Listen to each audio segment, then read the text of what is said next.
Hello, വീണ്ടും ഒരു get ready with me ആയിട്ട് വന്നിട്ടുണ്ട് കേട്ടോ. ഫസ്റ്റ് ഞാൻ ജോവേസിൻ്റെ റോസ് വാട്ടറാണ് ടോണർ അപ്ലൈ ചെയ്തത്. ദെൻ മോയ്സ്ചറൈസർ എംബ്രിയോലൈസിൻ്റെ ആയിരുന്നു.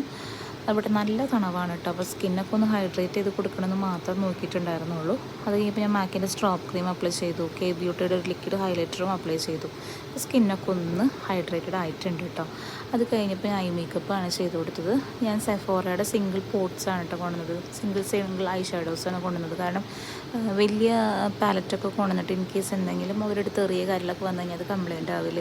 എനിക്കൊരു പേടിയുള്ളതുകൊണ്ട് ഞാൻ ഇതുപോലെ ചെറിയൊരു പോട്ടുകൾ ഇങ്ങനെ കൊണ്ടുപോകുന്നു കേട്ടോ. അപ്പോൾ അതിൽ നിന്നൊരു പിങ്ക് ഷെയ്ഡ് എടുത്തിട്ട് അതിട്ട് കൊടുത്തു. ബെനഫിറ്റിൻ്റെ സ്കെച്ച് ഐലൈനർ വെച്ചിട്ട് ജസ്റ്റ് വിങ് ഇട്ടിട്ട് എഴുതി കൊടുത്തു. മാസിൻ്റെ മസ്കാര വെച്ചിട്ട് നല്ലതുപോലെ ലാഷസൊക്കെ ഒന്ന് ഫില്ല് ചെയ്ത് കൊടുത്തു കേട്ടോ. അത് കഴിഞ്ഞപ്പോൾ ഞാൻ നോട്ട് സ്റ്റിക്സിൻ്റെ ബ്ലഷാണ് അപ്ലൈ ചെയ്ത് കൊടുത്തത്. നോട്ട് സ്റ്റിക്സ് വന്നിട്ടൊരു ക്രീം ബ്ലഷാണ്. അപ്പോൾ നല്ലതുപോലെ ഹൈഡ്രേറ്റ് ചെയ്ത് നിന്നോളും. പിന്നെ പൗഡർ സെറ്റിങ്ങോ ഫൗണ്ടേഷനോ ഒന്നും യൂസ് ചെയ്തിട്ടില്ല കേട്ടോ.